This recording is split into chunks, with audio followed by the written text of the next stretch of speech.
The future belongs to those who embrace technology. We seek out and network with the frontrunners who inspire us. We aim to grow in mindset and business. Be part of the movement. If we don't cannibalize ourselves, someone else is going to do it to us. And that's a really hard thing for, I think, a lot of big companies to think about. How do we do that? Because you've got a very profitable business, why do we need to change it?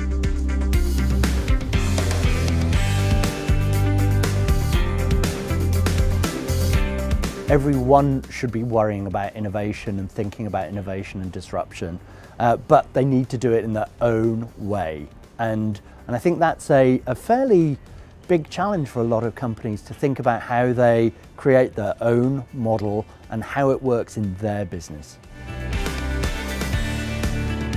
I'd caution big companies to look at Google as an example. What Google has created is a very unique culture. And so if you look at Google and say 20% time's the way forward, we've got to do that, that's going to be how we solve our innovation challenge in a business, I think you're going to fail, because Google's created that culture of 20% time. And it's not just take that culture and put it in our business. You've got to change and think about, will that actually work in our organization?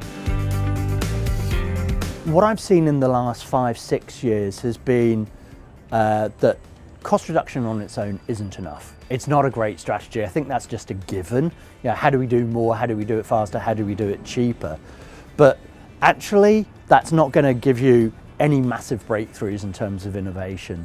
So you've got to really be thinking about what's that disruptive innovation, and that's not really often driven by cash. So the top 3 secrets, I think, for big companies to become successful innovators are, firstly, to think about why you're doing this and really know what's driving your innovation strategy. First and foremost, it's not good enough to just be innovative because you want to be innovative. You've got to think about, what are we actually trying to achieve out of that.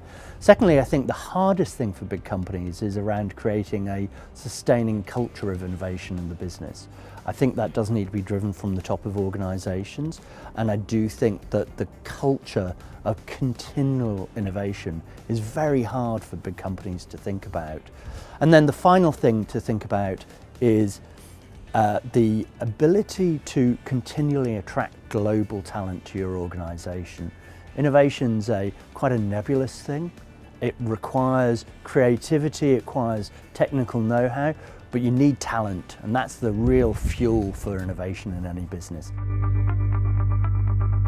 It's really, really hard for big companies to understand and support and acknowledge that not everything we try is going to work, and that's fine. And if you think about Silicon Valley, I would say that attitude around failure is truly unique. It's unique in most of America, and that most of America is not like the Valley. They too are concerned about failing. It's not that Silicon Valley likes failing, but it's more about its understanding of failing and the view of it's okay as long as you learn from it. Whereas in big companies, that's often oh, they failed, it's a black mark. The pace of innovation is getting faster and faster and faster. And so every day that you delay innovation, it's another day that you're trying to catch up with what's happening in the marketplace.